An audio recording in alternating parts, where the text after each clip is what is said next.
It was in that same year that Robert Kennedy, looking at the deep division and polarization in America, reminded us that despite the difference, we all have one precious possession in common. That is the name American, he said. And our opportunity, and really our obligation to this and every generation that follows, is to include everyone in that definition of American.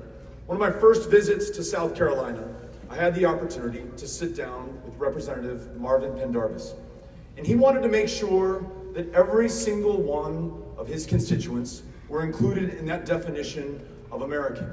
In communities where every single time it rains now, it floods, who are on the front lines of climate change and pollution, he wants to know that they are a priority and that we're going to direct federal funding and investments to make them more resilient for the next storm that hits.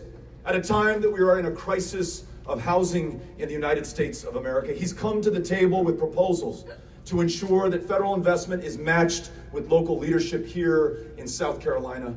So to have Representative Pendarvis's endorsement and support and help in this campaign means everything to us as well. Thank you, Representative Pendarvis. So grateful that you're here. Last week, we got the chance to visit Sumter at the invitation of State Senator Thomas McElveen. And that invitation was conditioned on a meeting that would take place before the town hall, a meeting open to veterans, men and women who've served this country in every era of conflict and combat and service, who too often come back to a country that was perfectly willing to send them into harm's way and to pay the full freight to deploy them overseas, but was unwilling to bear the burden or pay the price to ensure that they're taken care of when they come home in this country. Hearing stories about veterans who come back denied health care, service for the post-traumatic stress disorder that in some cases they've been carrying for 45 or 50 years after having served in a war that this country did not understand or fully accept. Veterans waiting on a service-connected disability claim appeal, not months, not a year, but 3 or 4 or 5 years to get the answer and the support and the service from this government after they bore the battle and put their life on the line for us. For his commitment to those veterans and making sure that I heard the voice of every single person in his community, in his constituent district, I want to thank Senator McElveen for his service and for his support and endorsement and help in this campaign.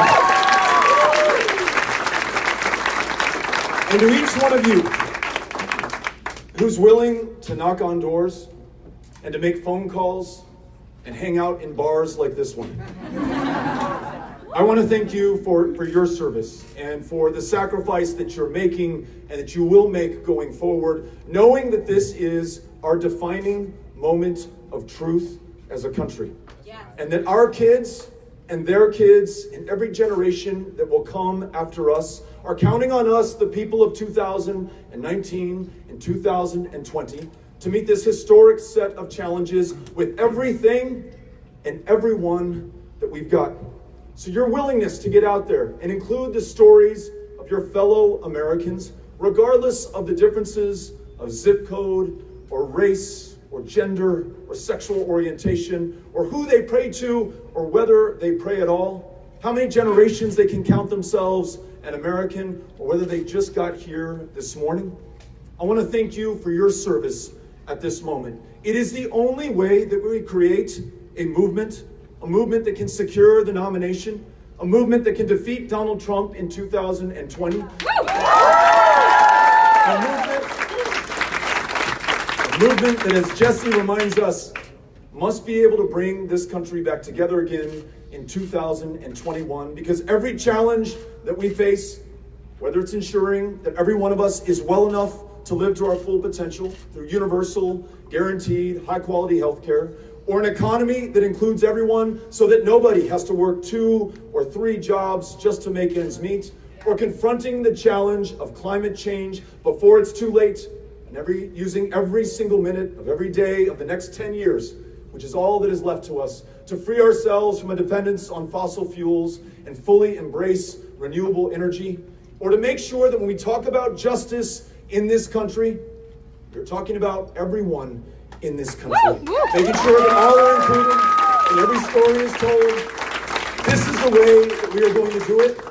And these are the people who are going to make it happen, because a campaign free from any influence from a single PAC or corporation or special interest or lobbyist, comprised only of people, is the way that we win these elections, and it's the way that we win the future for this country. So thank you for what you are doing here today, what you'll do tomorrow, and what you do every single day through November of 2020.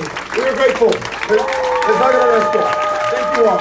And now, I'm going to introduce the hero of this story, our state director, the state director of all state directors. Lauren, come up here and tell us what we're going to do. Ladies and gentlemen, Lauren, our state director.